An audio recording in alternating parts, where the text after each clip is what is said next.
wonderful opportunity to continue to redesign our transport systems to make it accessible, to make it safe, and to make it somewhere where all of our community is able to travel around. Pedestrians are one of our vulnerable road user groups, and within that vulnerable road user group, the most vulnerable are older pedestrians and younger pedestrians. Older pedestrians are particularly vulnerable because they cannot handle the physical force of crashes the same way younger pedestrians can. Younger pedestrians are more vulnerable due to their height being lower, and when they are struck by motor vehicles, their head tends to strike harder parts of the vehicle. So as you age, you slow down in terms of your ability to move, but also your ability to process information, to process multiple sources of information, and your cognitive ability is just not there anymore.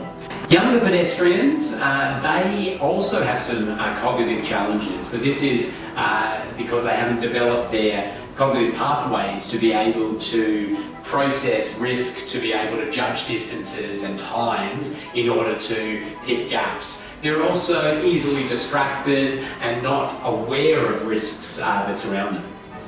So all of this combined together means that we as road safety auditors or safe system assessors, or now what we call in New Zealand safe system auditors, we need to be really aware of this and thinking about what are the particular risks for vulnerable road users, but for young and old road users.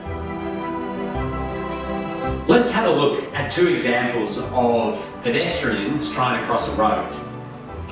In the first example here, we see a young, sprightly individual looking across the road, looking both ways quite frequently, starting his journey out there and moving quite quickly across the road.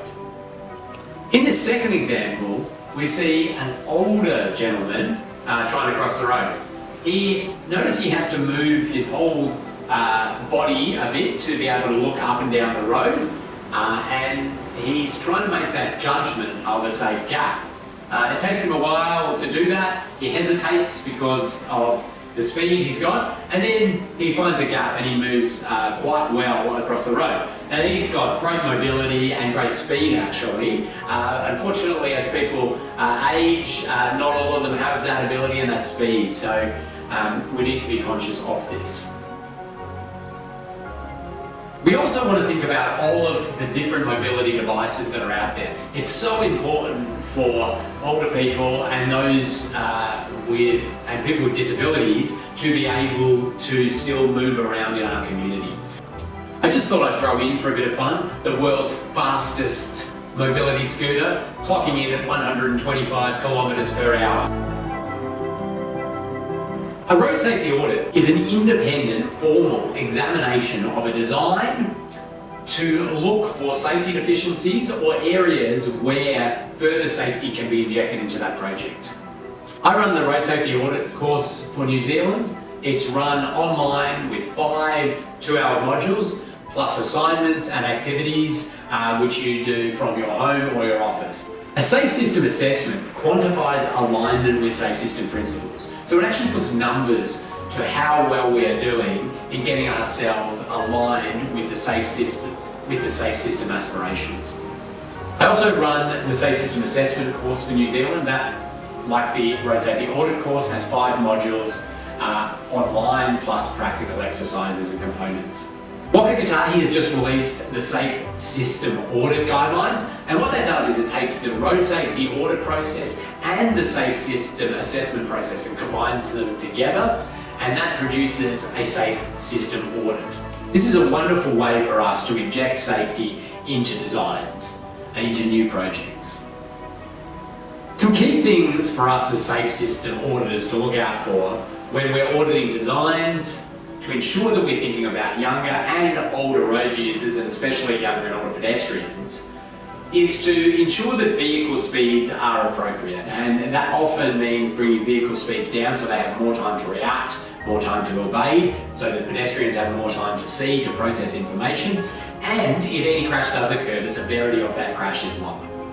We also want to look at traffic calming infrastructure in different environments. That could be local area traffic management, such as speed humps, or one-way slow points, raised intersections, or it could be physically separating. We also want to think about ensuring we have sight lines to where pedestrians are crossing the road. At these specific conflict points, we have infrastructure that can assist us in getting vehicle speeds down. The raising of intersections, the raising of crossing points using vertical deflection, so that's just ramps and the like, is highly effective in reducing vehicle speeds on the approach to the conflict point. That gives them more time to react to any pedestrian, and it gives the pedestrians more time to see vehicles approaching. It also elevates the pedestrian up. So the pedestrian is crossing at a higher eye height, which certainly helps for drivers. It also helps for older road users not having to go down and navigate through gutters and the like and come back up. Roundabouts can be a complex scenario, and they do often require quite a nimble movement across the carriageway. One thing that we can do which significantly improves the safety and the accessibility for older and younger pedestrians crossing the road at roundabouts is to provide raised pedestrian crossings around the roundabout. I also want to flag that Waka Kotahi is currently subsidising a raised crossing technical training course, and that has 4 presenters. It has Hafez Alavi talking strategically about the importance of raised crossings, Bridget Doran from New Zealand, who talks about equity of access and the importance of providing raised crossings.